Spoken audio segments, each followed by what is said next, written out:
Hi, this is Dr. N Heshmati. I'm posting this game. This is my favorite game.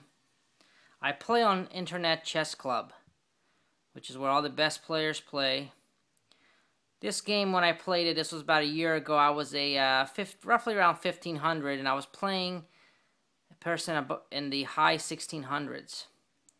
And this is such a memorable game, beautiful game, as I will show you. I'm currently at above 1800 level. So I'm going to play this game for you here.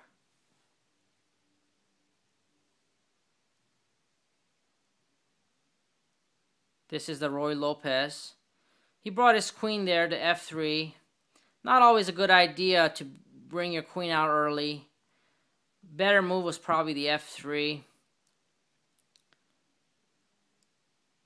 I bring my knight, develop. He brings his knight to g7. I bring the pawn to d3. Again, open my bishop up. He brings it to h6 because I can bring my bishop there, threatening his king, his queen. I bring my bishop to e3. Again, it's a great location for that bishop, controlling most of the square, the board. He decides to bring the pawn to a6, which is part of the Ruy Lopez. I can either bring it back or hit the knight, which I decide to hit the knight. He hits it with his pawn. Now I'm trying to take control of the center, so I bring my pawn to d4. He doesn't want to hit it because I'm going to hit it with my bishop and put my bishop in a better position and threaten his queen. He brings his knight there to g5, opening his bishop. I went ahead and hit it with my knight, the pawn. He hits it back. I hit it with the pawn, and he hits with the queen. Again, just exchanges. I decided to bring my queen there to d2, which is common to be right next to the diagonal of the bishop. He decides to bring his bishop there in anticipation of castling. What I do, I bring my bishop here to f4 because I don't like where that queen is. It's in a, he's controlling a lot of the center of the board, and plus I want to threaten that c palm square. His only move is to bring it to a5. Is the best move he has right there. And what do? I decide to castle. The right side is the better way to castle because the left side, he's gonna bring his bishop here to here and eventually take the knight and weaken my king side. What does he do next? He brings his bishop here, threatening my knight. Again, it's not much of a threat. It's probably not the best idea to move your piece, minor piece, more than once unless you have to. His better move is probably to castle. You want to castle as soon as you can. I bring my knight there to d4. Beautiful location for my my queen, controlling the center and attacking his g square pawn. What does he do? He hits it. I hit it back. He brings his knight there. He could have castled, but I would have brought my bishop there to e5 and threatened him that way. So he just felt threatened to castle. What I do? I bring my pawn forward, furthering my attack. Now, it's not a good idea for him to hit that pawn because I'm going to hit it with my bishop and threaten the g square again, and he's not going to be in the best of positions. So what does he do? He doesn't hit it and bring it up here, which is a reasonable move.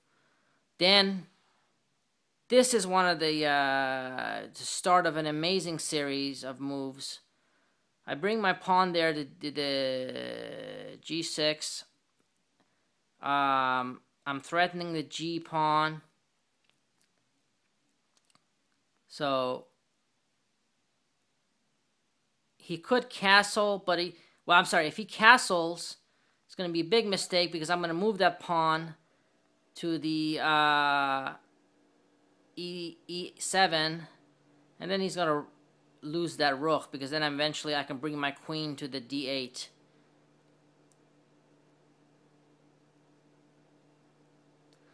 If he brings his rook to the g8, it's not going to be a good idea either, because I'm going to bring my rook to the d1 and threatening to mate him.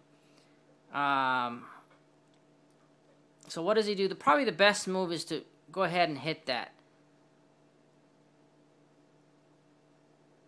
Now, what should I do next? You know, it appears that I should, with my queen, take the g pawn, threaten his rook, and then eventually I can hit this too and be up in material.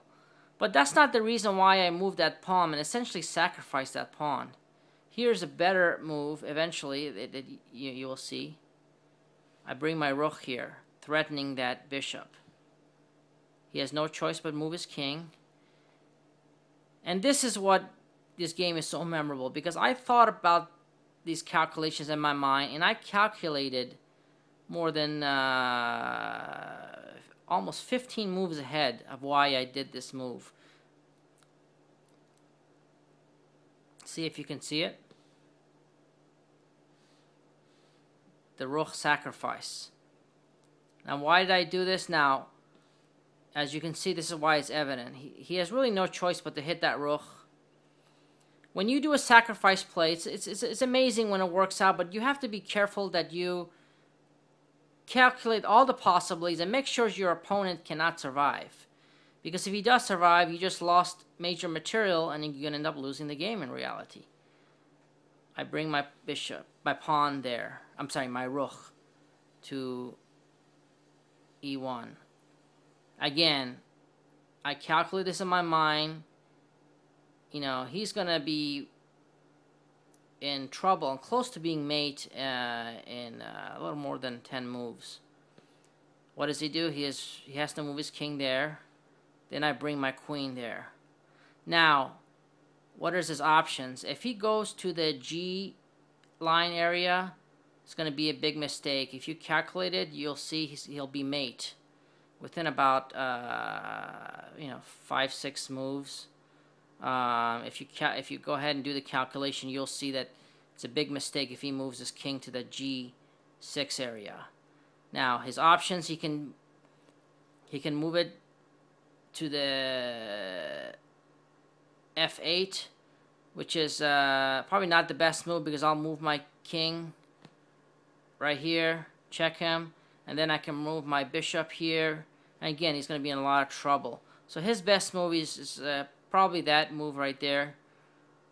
What do I do next? Well,